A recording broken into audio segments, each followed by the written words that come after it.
O mga bata, kung ang nanay ay ilaw ng tahanan, ang tatay naman ay... Adik! Maglalasing! Huy, ano ba yan? Hindi! Ang tatay ang halimaw! Nanggigigil ako sa inyo. Oy siya, kanta na lang tayo ng Five Little Monkeys. Five little monkeys jumping on me. Mama called the doctor and the doctor said... Ha? May iba na palang lyrics ngayon? Parang hindi kayo mga nag-grade 2. Ma'am, grade 1 pa lang kami. Magre-resign na ako!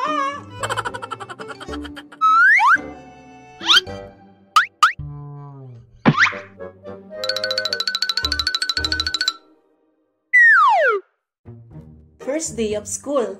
Ito yung pinaka-exciting at pinaka-nakakakaba din na time tuwing pasukan. Anyway, mahahati sa dalawang category ang story natin.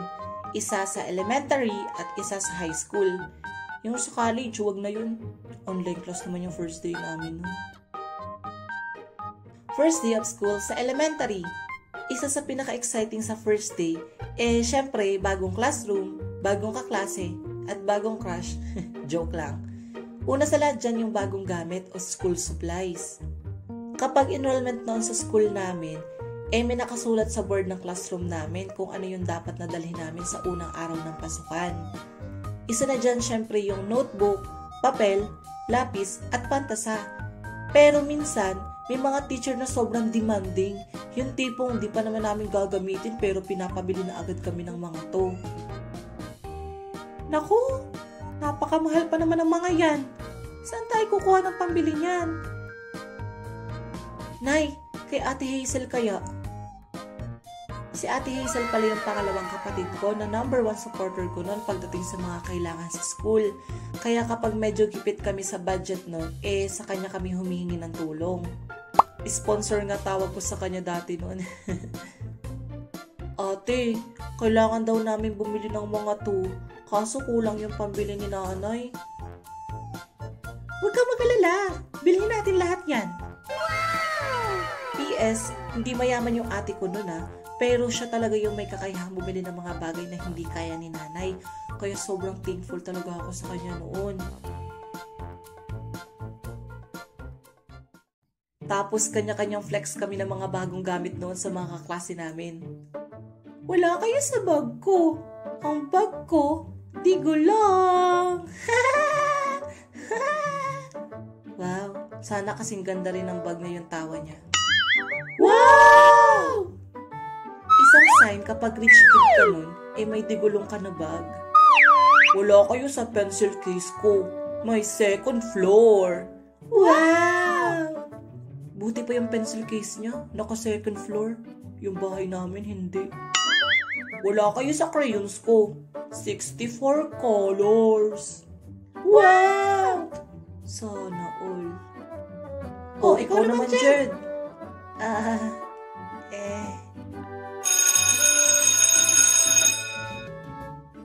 Buti na lang, recess na. Wala pa naman ako mapagyayabang.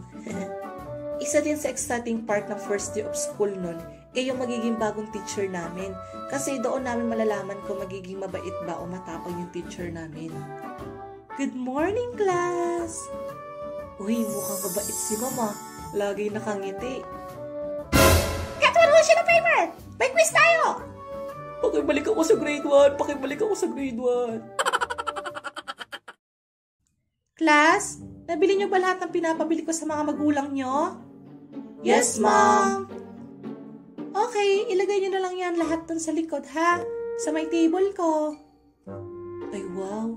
Si ma'am yata gagamit nito, Lo, feeling close. Narinig ko yun! Kapag first day ko pala noon, madaming akong baon nun.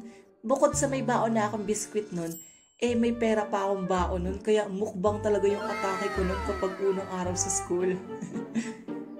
The next day. Sana pala laging first day of school para madami akong baon. Mahilig din pala ako sa mga notebook noon na may artista na cover. Lalo na kapag may mga sikat na teleserye noon. Hindi pa kasi uso yung aesthetic nun, kaya sobrang random talaga ng mga cover namin sa notebook nun. Okay class, magkakaroon tayo ng color coding sa notebook natin.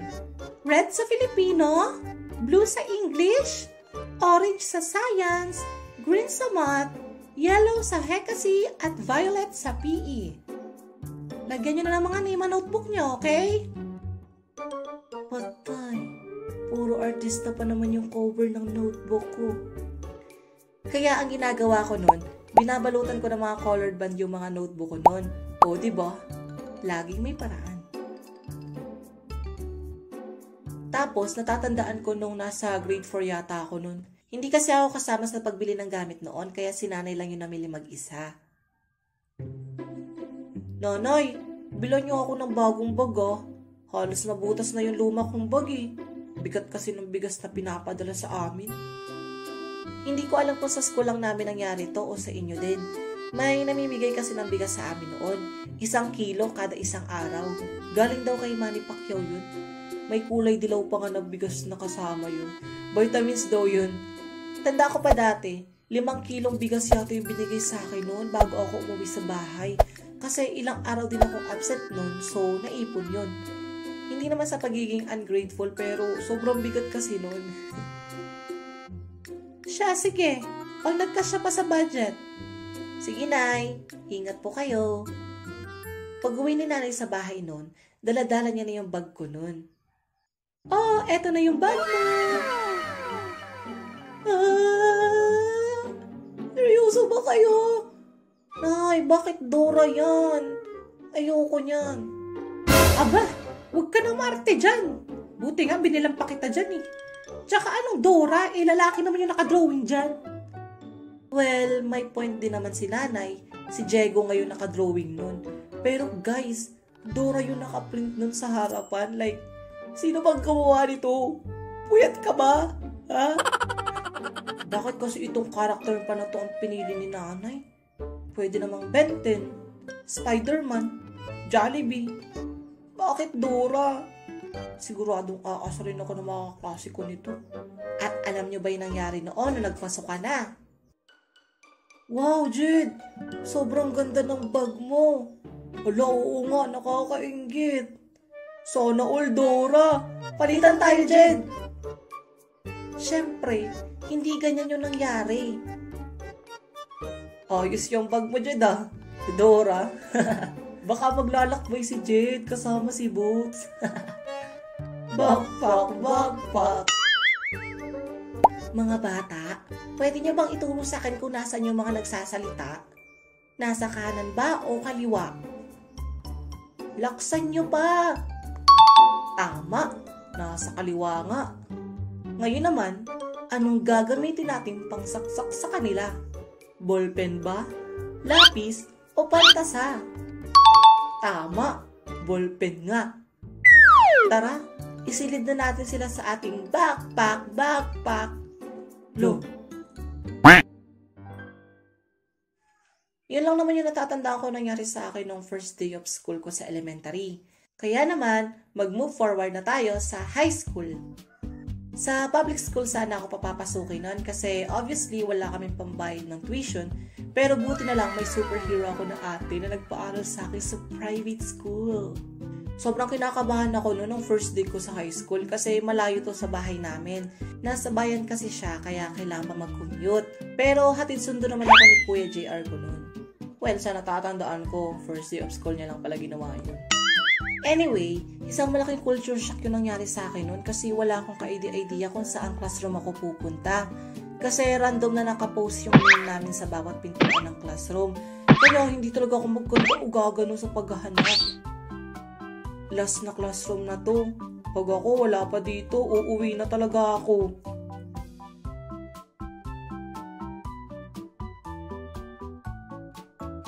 Ayun, dito pala ako sa section na to. Pagpasok ko sa classroom noon, parang kinilabutan yung buong pagkatao ko noon kasi wala akong nakikilalang kahit isang tao doon. Wala man lang bang naligaw na kaklase ko dati dito? Sa ibang school kasi halos nag-enroll yung mga kaklase ko nun sa elementary. And speaking of enrollment, Very memorable din yung enrollment ko dito sa high school nun. Kaya kung gusto nyong ikwento ko yun, comment nyo dyan sa baba kung gusto nyo. Back to the classroom. Sa bandang likuran ako naupo nun at naghintay na lang ako na dumating yung magiging advisor namin. Bawat subject namin nun ay iba-ibang teacher din. Kaya sa pag-memorize pala ng mga pangalan nila nun, ay parang suko na agad ako. Isa sa pinaka nakakakabang nangyari sa akin nung first day ko sa high school ay yung introduce yourself. Class, I need you to introduce yourself in front of your classmates. Ibigay niyo ang inyong name, age, address, talents, at kung anong motto niyo sa buhay. Isa-isa na nga nag-introduce yung mga classmates ko nun, hanggang sa ako na yung tinawag. Oh, boy at the back. Yes, ikaw. Tumayo ka na dyan. Tayo ka na. Ma'am, nakatayo na po ako. Ah, nakatayo ka na ba? Halika na dito sa unahan.